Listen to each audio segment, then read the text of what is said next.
Switch sides again. Okay.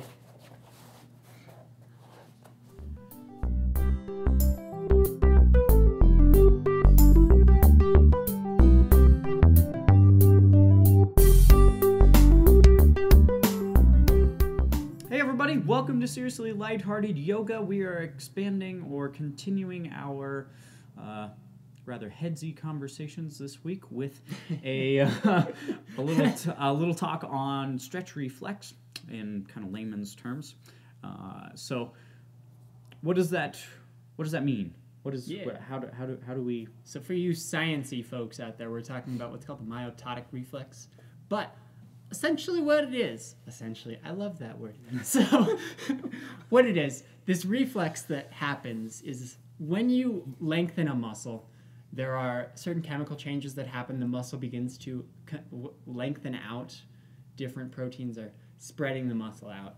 But when that happens, your brain at a certain point is like, oh, we've lengthened a little bit too far, like something is going to get damaged if we go any further, and it begins to contract the muscle and try and pull it back in. And that is the reflex that we're talking about here. So it's a protection mechanism that your body has to keep you safe, keep you from stretching too far, to, protect internal organs, to protect ligaments and tendons, to protect joints, to protect the other parts of our body, because we have voluntary control over our muscles and we don't have as much voluntary control over lots of other parts. It's a safety mechanism. So yeah, it is. It's a built-in safety mechanism that we have. And in yoga, to sort of gain flexibility, which a lot of people take yoga for, to find the flexibility, we have to learn to overcome this reflex in a very gentle and safe way. Mm-hmm. So there are a few different ways of doing that, which we'll talk about in a later video, but this reflex here, I would encourage you to begin to think about it as sort of a physical manifestation of fear, almost, in a sense. And I say that because what happens, like, when someone scares you, like, you're walking around a corner and someone goes, boom!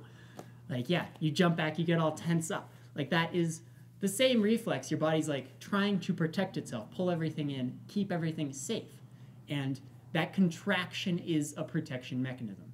So, in yoga, we slowly begin to dissolve this fear in a gentle and safe way.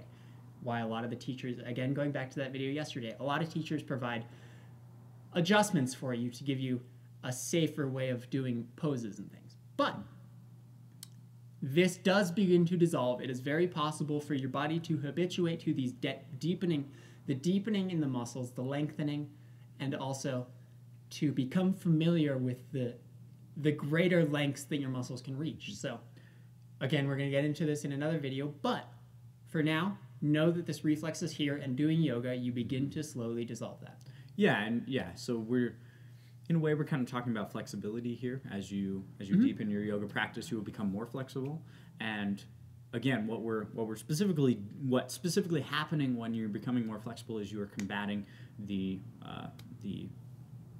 stretch reflex. You are actually being able to hold that stretch reflex off for longer muscle movement, depending on what muscles you're engaging at any particular time. So if you have any questions about that, there's of course a lot of information on the stretch reflex available to you. But if you have any specific questions or more pointed questions and how that relates to yoga and what we have said here today, please let us know. Subscribe, like, and share. We will see you guys tomorrow. Don't forget to high five everybody you see today. Everyone. Literally everyone. Do it. So hopefully you don't live in too big of a city or have to walk to work or something like that. But anyway, if you do, good luck. Don't hurt your hand, I guess. Don't give hard high fives. But we'll see you guys tomorrow.